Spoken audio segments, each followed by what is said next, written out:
Ați văzut că a început o nouă sesiune parlamentară. Sunt lucrări în fiecare zi în cadrul celor două camere, atât ale Senatului cât și ale deputaților. Plenul se desfășoară în 2 zile și sunt zile de plen foarte pline, atât lunea cât și miercurea. În comisie au loc dezbateri destul, apropo, ca să facem o legătură cu ce discutam mai devreme, atât în cadrul coaliției cât și cu cei care sunt în opoziție.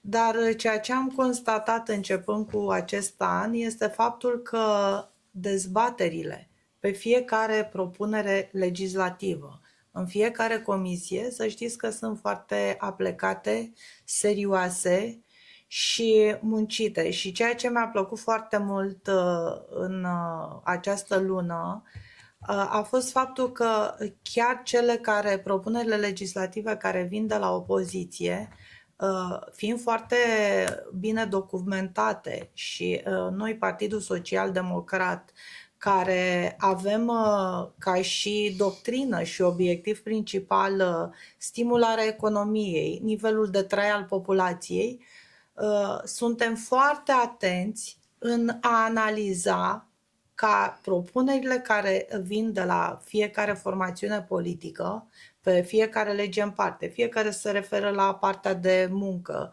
la partea fiscală, la partea de agricultură, sănătate, să le analizăm astfel încât să vină în beneficiul populației.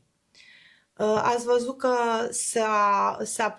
s-au aprobat acum legi legate de protejarea femeilor, legea femicidului. S-a lucrat peste 1 an de zile la această lege de către toate partidele. Deci atunci când sunt subiecte importante, de foarte multe ori am primit mesaje de la colegi din alte partide în care spun: haideți să facem ceva astfel încât să îmbunătățim nivelul de trai și să știți că nu este simplu.